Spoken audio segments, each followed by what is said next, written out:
If you like my dad's videos, please subscribe to QA Insights channel. So in our last video, we have seen what is Vault, and we installed Vault, and we started the Vault using the dev mode.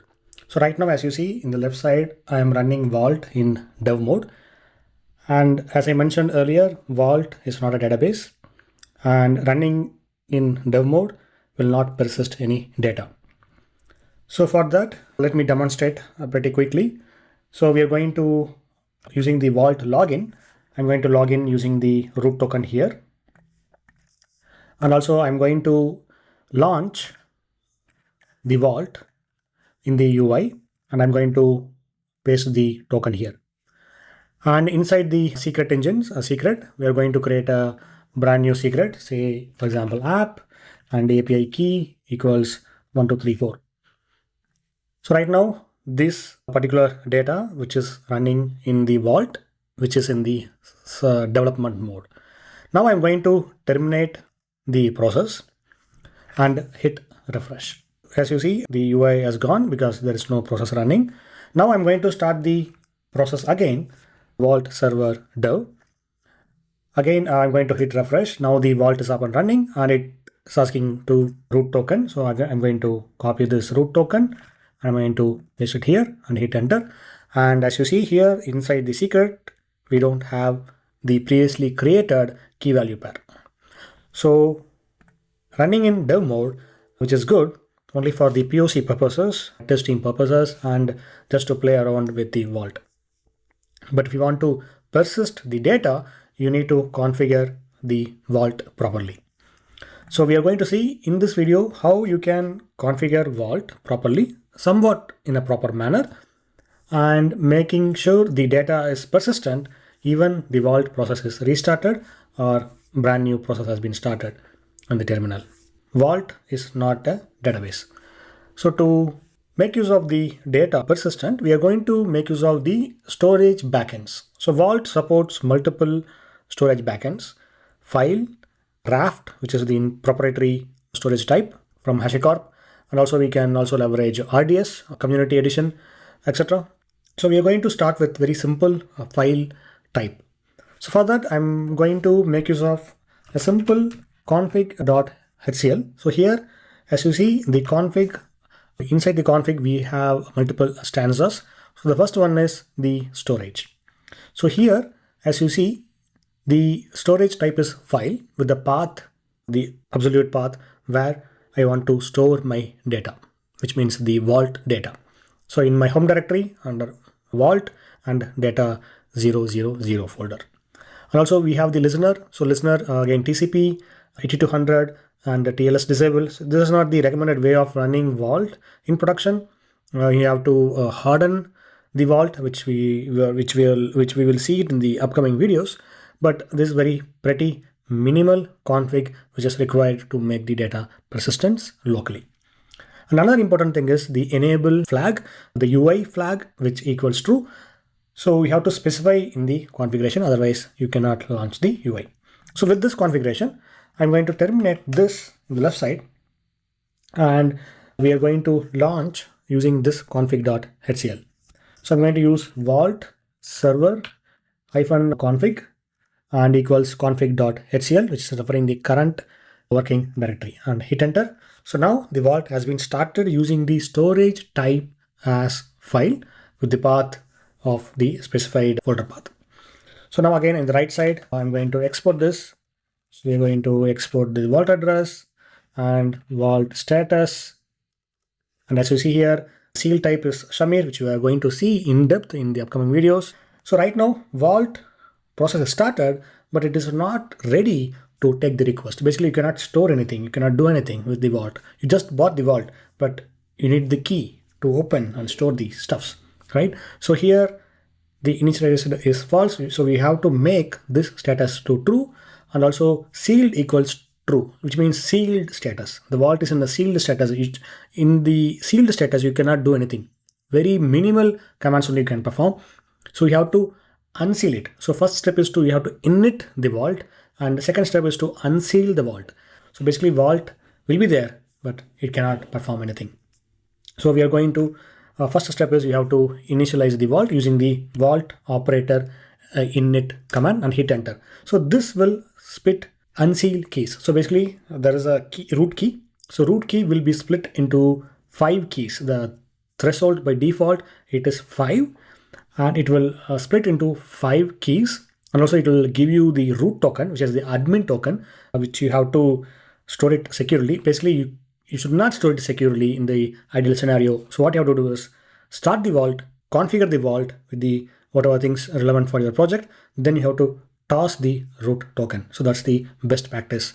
So you should not store anything locally or in anywhere the root token. So root token is only to initialize and set up the vault. Once it is done, you have to toss it. Okay, now let's come back to the unseal key.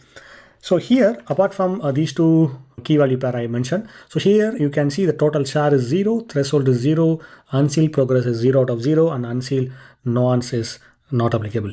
So basically to unseal it, you need to make use of these keys. So before that, so I'm going to store this in local here. So I'm going to create a say token. This is not the best practice, but just for to learning purpose, I'm going to do this, because in case if I lost, I can use this file. So but do not do this in production, or do not store anything like this. So now we are going to start the unseal process. So to unseal the vault, simple command, which is vault operator unseal. So this will ask you to enter the unseal key. So basically totally 5 keys are there. If you supply 3 keys, the vault will be unsealed. So what in real production scenario will be, so you initialize the vault, it will give you 5 keys by default, and you will give this key each person in your organization. For example, DevOps person, system administrator, or a manager or developer. So like this, you will split and distribute these 5 keys. If you want to unseal it, at least you need 3 keys. So basically to unseal and read the data, you need unseal key. So at any point of time, you need 3 persons keys to unseal it.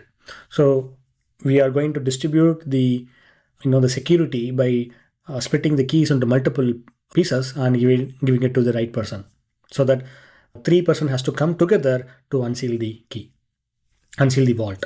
So now I'm going to copy any one key. You can use any key in a random order. So just copy this, and as you see here, the vault progress, the unseal progress is 1 out of 3, which means vault has already 1 unseal key. It is expecting 2 more key so that it can unseal. So now I'm going to go back again. I'm going to copy the second key. So as you see here, I'm not following any order. I'm just following the unseal key in some random order. So now as you see, unseal progress, which is 2 out of 3. Similarly, again, one more. I'm going to scroll up and I'm going to copy the third one, and I'm going to enter it here. So now voila, the key, the vault is unsealed. As you see here, threshold is 3 and unsealed progress has gone, and sealed equals false. So now the vault is ready to take the request. So it can be from the UI, it can be from the CLI, it can be via API. So now the vault has been initialized, vault has been unsealed. So now I'm going to, let me cat the token here so that we can use the root token. We are not supposed to use like this in production. This is only for the initial setup. So now I'm going to hit refresh and I'm going to paste the token and enter. So in dev mode, we got the secrets engine as secrets, I think key value version 2, but by default in the actual config.html, it will not create any secrets engine. You have to create it. So we're going to click on secrets engine and I'm going to enable a new engine. So these concepts we are going to see in the upcoming tutorials. I'm not a fan of really the UI. So vault means CLI. So now I'm going to click on some generic KV, or you can go back and then you can also see other generic secrets engine, which is PKI if you want to distribute the creates, sign the certificates, SSH, transit, LDAP, Kubernetes, and also cloud-based secrets engine, which is AWS, Azure, Google, and infrastructure-based RabbitMQ, Nomad, etc. So now I'm going to create a key value pair here, a key value engine, and I'm going to click on enable engine. So by default, it is going with the version 2. Again, you can also go back to version 1. So we are going to see the difference between version 2 and version 1 in the upcoming videos. But as of now, let us focus on this. And I'm going to click on create a new secret. And I'm going to enter new secret, say app, and say color equals blue. And click on save. So now we have initialized the vault. We have unsealed the vault. We logged in using the root token, and we enabled the secret engine, the KV version 2, and we have created the new path app, and we stored a simple key value pair. So now I'm going to go back to the process. I'm going to terminate this. So now if I go here and hit refresh, the app is gone. So now I'm going to start again and go back to the UI and hit refresh. Again, it is expecting the vault, but right now, as you see here, vault is sealed. So vault has been sealed because vault has terminated. We started the vault and it is sealed. So basically you have to do it manually, unseal the process. So here you have to enter the unseal key. So before we have done in the CLI, now let us use the UI. So one key, 1 out of 3, and second one, 2 out of 3, and third one. So now the vault has been unsealed. So again, we have to enter the root token. So I'm going to copy and paste the root token and hit sign in. And now if you go to KV, as you see here, your data is persisted. So all your data has been stored in the file storage, the path where you mentioned. So now I'm going to show you something cool. So hit ls and cat the config.hcl, and we are going to use users, Naveen Kumar, vault, cd into it, ls, and here as you see data 000 and cd into data 000, and here ls, as you see here, you can see there are 3 folders: core, logical, and sys. So this is the vault data. Everything is encrypted. You cannot read anything. So let me go to cd core. So cd core ls, and as you see here, there are a lot of files, and let me cat, say for example, seal config, right? See, again, encrypted. So again, if you go to say keyring, encrypted. So everything is encrypted. Only if you unseal it, only if you provide root token, it will be decrypted and you can see the data. And if you delete anything, if you mess up with anything, everything is gone. Everything will be messed up. So do not touch anything unless you know what you're doing in these folders. So here, if you go to versions and hit ls, you can see the version number cat underscore. Here again, everything is encrypted. So you cannot really read anything in here. And similarly, if you go to logical, so here you can see the logical separations, UID separation. Again, you can go to any folder. You can see OEDC tokens. So you can explore yourself. But this is the folder where it will store all the data. You can not read anything unless properly channel the process in the vault. Otherwise, nothing is readable. All are encrypted. So basically, it creates some kind of a barrier, the security barrier. So whatever enters and exits, everything will be encrypted. So whenever you saw something, whenever you start the process something, you can see here some kind of a security barrier will be, some log information will be printed here whenever you start the vault for the first time.